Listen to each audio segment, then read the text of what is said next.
Shuv Erev Tov ou Beshem Hashem, Naaseh Venatzliach en ce jeudi soir, Bezrat Hashem Yitbarach, 18 du mois de septembre et Kav Zayin du mois de Elul, pour ce shiur qui nous est offert par la famille Ben Gouzi, si je prononce bien, son mari, ses enfants et petits-enfants, pour l'élévation de l'âme de Aninoa, Bat Sarah, Aléa Shalom, Roi Hashem Tenachena Began Eden Elion, Bechol Ashorvat Imah, בכלל הרחמים והסליחות, וכן יהי רצון ונאמר אמן, יהיה נשמתה תורה בצורה חיים בעזרת השם, et que ce shiur soit aussi dédié pour la réfouach lemach, la mamira ou briou tetana ce soir, pour le réconfort des endeuillés, la libération de tous nos otages, Be'ezrat Hashem, la protection chez Klor Chayalenu, qu'ils rentrent tous à la maison sains et saufs, Be'ezrat Hashem, entourés de leur famille qui les aime, une excellente et très belle année, douce année de lumière, de shalom entre nous, d'harmonie, de confiance et d'unité, pour tout le peuple d'Israël, là où il se trouve.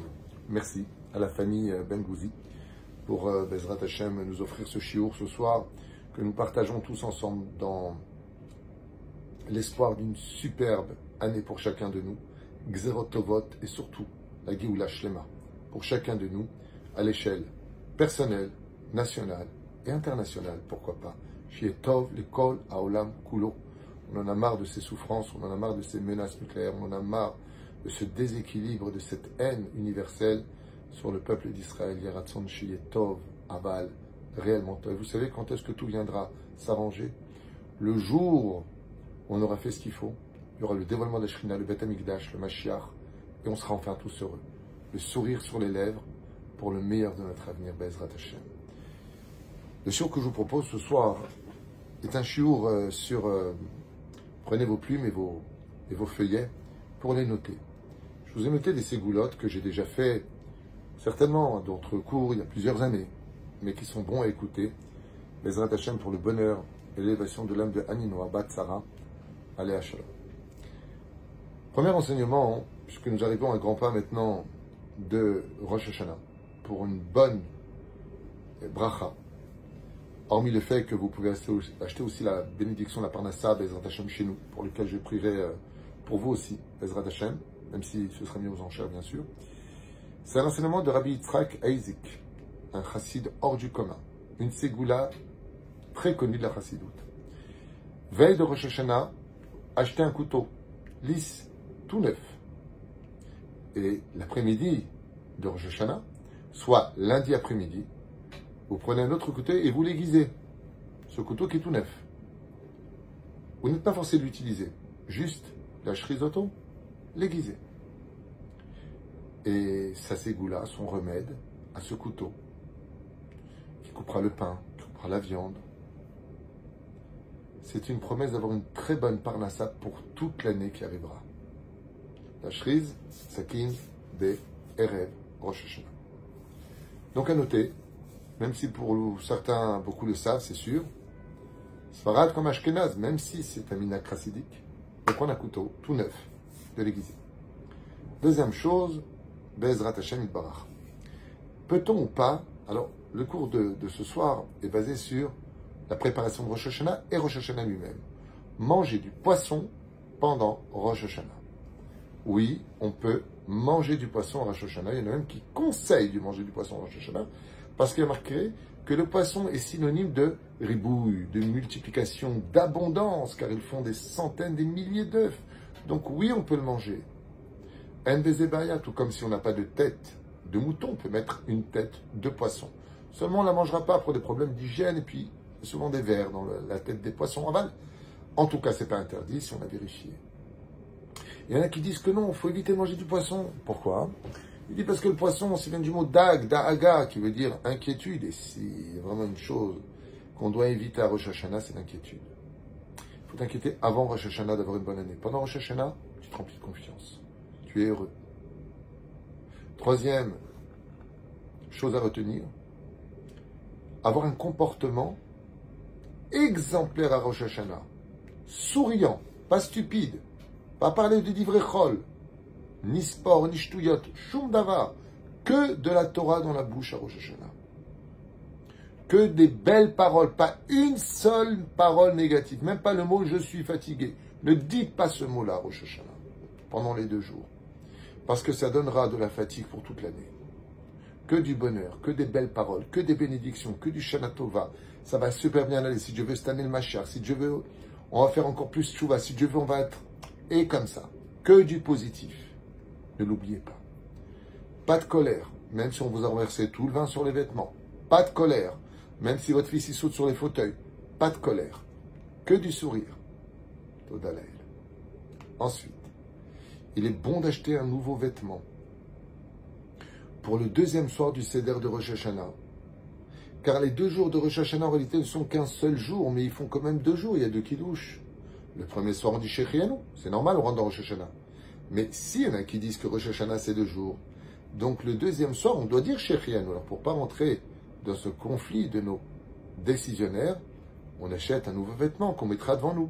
Pour le deuxième soir de Rosh Hashanah, et sur le kiddush, on dira Shechianu v'kiemanu v'higianu lazeman azeh. On fera attention de ne pas allumer les bougies de Yom Tov, du deuxième jour de Rosh Hashanah, alors qu'on est encore dans le premier jour de Rosh Hashanah, uniquement à la sortie des étoiles, Bezrat Hashem. Il est très important, homme comme femme, pendant ces 48 heures, de finir 2 fois les livres du Teilim, du roi David, le Teilim. Pourquoi? Parce qu'il y a là-bas 150 chapitres. Si je fais 2 fois le livre des Teilim, ça fait 150 plus 150, puisque j'ai lu 2 fois, égale 300. Et 300, c'est la gematria du mot Chaper, réparation, expiation. Chaper, Chaf, c'est 20. P, ça fait 80. Resh, ça fait 200. 20 plus 80 plus 200, 300. Gematria Chaper. En lisant 2 fois le livre des Teilim, vous envoyez le jour même du jugement sur la balance de façon favorable pour vous, toutes ces mitzvot. Pour ceux qui ne peuvent pas le faire, c'est trop long, vous pouvez le partager dans la famille. Moi, j'en fais 15, toi, t'en fais 15, toi, t'en fais 15, toi, jusqu'à arriver à 10 personnes pour faire les 150 pays. Ou de façon différente, comme vous voulez. Il est très déconseillé, voire très mal vu dans le ciel, que vous rentriez chez vous le soir de Rosh Hashanah avec une belle table, alors qu'une famille n'a rien sur la table. D'où la mitzvah essentielle de donner non seulement de la tzedaka, très important de donner de la tzedaka pour Rosh Hashanah. Chez nous aussi d'ailleurs, vous pouvez en donner, on en a besoin, pour payer tout ce qu'on a payé. C'est 100% Torah. J'en profite pour le dire, mais en tout cas, sachez que c'est très important de donner de la tzedaka. Car tout l'argent qu'on donne avant Rosh Hashanah à la tzedaka, on ne paiera pas là où il ne fallait pas le payer après. Soit là, pour les médicaments, les maladies, les impôts. Ce que tu donnes dans la Torah, tu ne le payes pas ailleurs. Parce que ce que tu dois avoir, de toute façon, c'est à toi et personne ne pourra le prendre. Alors comment on peut faire pour avoir des invités chez soi qui restent chez eux, dans la dignité de faire un bon repas en famille? On leur offre un panier. Et à Rosh Hashanah, ça, c'est indispensable. 3 fêtes dans l'année juive où on apporte un panier aux autres. Kimcha de Pisra, Pesach, Purim, Matanot Laïvioni, Tishri, pour les fêtes. De penser toujours au moins une, et si tu peux, plus. Plus il y en aura, mieux ce sera pour toi. Le salaire de celui qui soutient une autre famille pour faire les fêtes de Tishri, c'est que toutes les dépenses qu'il aura fait lui-même pour ses propres fêtes jusqu'aux vêtements, Dieu le remboursera pendant l'année d'un argent supplémentaire pour rembourser les dettes qu'il avait. À quoi ça ressemble? À un père qui a invité ses enfants qui vivaient dans un autre pays. Il a dit à son fils, prends ton frère avec toi et venez à ma fête. Mais attention, tout ce que je achète pour toi, tu l'achètes pour ton frère et tu viens avec lui. Tu me donnes les factures et je te rembourse tout. Le frère arrive avec son deuxième frère. Et le frère qui arrive arrive très bien habillé, première classe dans l'avion, des sacs de luxe, et il les donne à son père au niveau des factures pour qu'il les règle. Et le père lui dit non, les factures tu te les gardes. Mais papa, j'ai enregistré la discussion au téléphone, tu m'as dit, tu peux dépenser, tu me donneras les factures, je paierai tout. J'ai dit oui, mais prends ton frère avec toi. Est-ce que tu achètes pour toi, tu l'achètes pour lui. Mais tu l'as laissé dans sa pauvreté. Donc tes factures, tu te les gardes. D'où l'importance de prendre un panier. Vous allez me dire, mais quand on ne peut pas, comment on fait? Nous, par exemple, le minimum qu'on donne par famille, c'est 600 shekels. Je ne peux pas donner 600. Je peux donner 60 shekels. Donne ce que tu peux. Parce que 60 shekels, ça fait au moins 2 chalotes et une petite bouteille de vin. Ça fait un morceau de viande. Ça fait quelque chose. Fais quelque chose. C'est tout ce que Dieu attend de toi. Car si tu fais peu aujourd'hui et que tu aurais voulu faire plus, l'an prochain, tu feras beaucoup plus que le peu que tu aurais voulu donner. Et Chassim, alors une question qui m'a été posée, a-t-on le droit de faire l'amour? Bien sûr, on parle de la famille mariée, pendant Rosh Hashanah. Et réponse, à éviter absolument d'avoir une relation avec sa femme pendant Rosh Hashanah, pendant les 2 jours de Rosh Hashanah. Si c'est le soir de son mikvé, elle va au mikvé et on a une relation avec sa femme, juste faire attention à Zera Levatala, de bien finir à sa femme pour ne pas qu'il y ait de semences, Chas v'Shalom, à l'extérieur ou qui sort de lui, s'il rendrait impur. Le jour de Rosh Hashanah, du jugement, c'est pas top. Deuxième possibilité, takaf lo yetzerara. Il est excité, il n'est pas bien, il a besoin. Vraiment besoin. Dans ce cas-là, c'est permis. Mais s'il est reposé, s'il est bien, il peut attendre ces 2 jours, comme le céder. C'est pas le soir du mikvé. On peut dormir l'un à côté de l'autre, c'est pas comme Kippour. Seulement, pas de relation. De l'amour, du regard, de la tendresse, des belles paroles, oui. Mais on évite la relation, comme on l'a expliqué.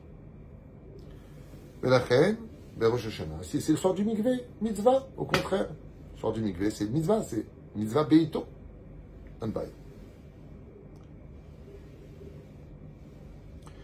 Alors ça, c'est une question qui m'a été posée d'une jeune fille qui m'a dit, Rav Tuitou, sommes-nous obligés de manger le seder?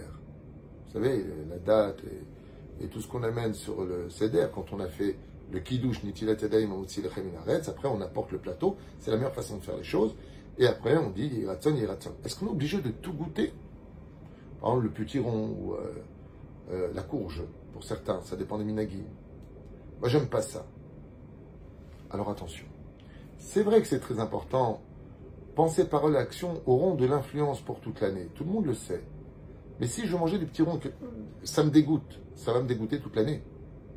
Donc non, on n'est pas obligé de consommer si on n'en a pas envie. Point d'exclamation. Mais on dit Yehiratson. C'est juste un minag. C'était pour répondre à la question qui m'a été posée. C'est pareil, et puis à l'akha pour le vin. Quand on a du vin, le kidouche, sommes-nous tous obligés de goûter le vin? Si j'aime pas le vin, tu bois pas. Tu n'es pas obligé. Tu as entendu le kidouche, c'est suffisant. Tu es obligé de boire du vin, tu es obligé de manger du poisson, obligé de rien du tout. Ça, c'est toi qui le penses. Halakha, non. C'est mieux. Et si tu veux pas, bois pas. Mais si tu bois et que ça te dégoûte, oneg, l'onesh. Jouissance, pas punition. Chen Bezrat Hashem, tu peux t'octroyer de boire du jus de raisin pour au moins goûter le vin que tu auras dû tenir dans ton verre en guise de kidouche. Très bien. Que doit-on étudier essentiellement le jour de Rosh Hashanah? D'abord les lois de Yom Tov. Comment se comporter en tant que juif? Donc les lois du Shulchan Aruch. Ma'asur ma'mutar. Est-ce que je peux prendre une douche chaude? Oui, on peut se doucher. Pas le Shabbat, assour. Même du douche shemesh. Du douche shemesh, c'est assour pendant le Shabbat. On ne se lave pas ni le corps en entier, ni une partie du corps. Assour. Mais Yom Tov, oui, on peut se doucher. On fera attention de ne pas mettre de parfum sur les habits, ça c'est interdit. Mais on veut se parfumer, on peut. Il est important pour un homme de porter un beau vêtement et d'offrir un cadeau à sa femme veille de Rosh Hashanah. Et surtout de demander, ou de se demander pardon, pour rentrer en paix. Et que si on veut que Dieu redémarre pour nous une nouvelle année, avec de bons décrets, toi aussi oublie les mois qui ont précédé Rosh Hashanah et redémarre avec ta femme et ton mari sur de nouveaux décrets. Donne exemple à Dieu de ce que tu attends de lui. Alors pour en revenir, qu'est-ce qu'il est bon d'étudier? Bah oui, Rosh Hashanah est relié à Rabbeinu. Très important d'étudier le Likutei Etzot, Likutei Moharan, que je conseille vivement à tout le monde. Ceci étant, tout livre de Moussa, comme Mesilat Yesharim, Orchot Tzadikim, Or Letzion, du Rav Ben Sion Abashut, est un chef-d'œuvre. Sharet Tshuva, très bien. Tous les livres de Moussar ou de Hirat Shamaim sont au rendez-vous pour Rosh Hashanah. On peut faire la Mishnah, Masechet Rosh Hashanah, ou de la Gemara, En Bezebaya, au contraire. Il y a des livres qui sont très conseillés, comme Sefer Kohelet, qui est un livre de Moussar exceptionnel, ou alors d'étudier les lois de Yom Hadin, des livres qui parlent de qu'est-ce qui se passe après la mort, pour que l'homme prenne conscience, sans s'angoisser pour autant, mais qu'il prenne conscience que d'aimer Dieu n'est pas suffisant, il faut aussi le craindre, car l'amour sert à accomplir les mitzvot et la crainte sert à ne pas fauter. Et je finirai avec un point, et ce point-là est certainement le point le plus essentiel. Il est strictement interdit de s'inquiéter pendant Rosh Hashanah de l'idog, de penser à ses dettes, des découvertes à la banque, de tous les soucis qui nous attendent. Des fois, il y a même des disputes, on attend après les fêtes pour en finir avec son couple. Oublie tout ça, Rosh Hashanah. Souriant, aimable, sympathique, prépare des questions. Comment animer une soirée à une table de Rosh Hashanah si vous avez du monde? Alors, à ce propos, beaucoup m'ont dit, ce qui paraît, il est interdit d'être invité à Rosh Hashanah. J'ai jamais entendu ça, peut-être que vous avez raison. Moi, je ne connais pas ces références. On peut inviter ou se faire inviter à Rosh Hashanah. Ceci étant, c'est plus agréable d'être chez soi à Rosh Hashanah, pour que Bezrat Hashem, on ait un contrôle sur l'ambiance, car quand on est invité, on ne peut pas se permettre de dire, excusez-moi, parler trop de rôle, trop de ceci, tandis qu'à la maison, chez toi, tu organises. Mais si j'ai vraiment un conseil à vous donner qui vaut de l'or, hommes comme femmes, remercions nos épouses de préparer tous ces jours de fête, que Dieu vous bénisse, c'est de préparer des questions sur la création du monde, dans la Torah, sur la création de l'homme, sur pourquoi Dieu a créé le monde s'il ne manquait de rien, d'inciter à poser des questions à laquelle vous aurez des réponses au préalable, car le mot Teshuvah ne veut pas dire simplement se repentir sur nos fautes. Le mot Teshuvah signifie aussi celui qui s'est donné des réponses à des questions pour mieux comprendre et poser son pied là où il le faut pour ne plus jamais retomber. Même si on a la Emouna. On a deux jambes dans ce monde. Une qui sert à la Emouna, l'autre qui sert à recevoir des réponses. La Emouna n'empêche pas de recevoir des réponses, même si la Emouna n'a pas besoin de réponses. Mais la reine, je pense que j'avais fait dans les cours précédents, le quiz de Rosh Hashanah, poser des questions sur le Yom Hadin, qu'est-ce qu'on appelle un chauffard kasher. Il faut qu'il dépasse un tout petit peu de la main, droite et gauche, pour dire si tu n'es pas capable de tenir dans ma main ta propre main, comment tu veux qu'on fasse la paix? Car le son du chauffard, c'est le son du shalom. Reine à Rosh Hashanah, il est très important. Même avant Kippour, hormis de faire Ataret Nedarim, de faire l'annulation des vœux, de faire la paix. Demandez à Dieu de vous aider à faire la paix avec chacun avant de rentrer dans Rosh Hashanah, pour que vous-même, vous soyez sur la balance de la paix pour toute une année à venir. Si on se rendait compte combien avec le dialogue, la patience, la gentillesse, un cœur doux et heureux de vivre, on passerait beaucoup moins de temps à se haïr. Am Israël est un peuple très spécial qui a trois cœurs. Celui d'Abraham, de Yitzhak et de Yaakov. Celui d'Abraham, c'est le cœur de la bonté. Celui de Yitzhak, c'est celui qui sait dire cet amour est interdit, c'est la rigueur. Ça je peux pas. Mais surtout celui d'Israël, de Yaakov, qui représente l'harmonie. Vivre en harmonie, c'est réussir le jugement de Rosh Hashanah. Erev Tov, Shana Tova, Shuot Venechamot.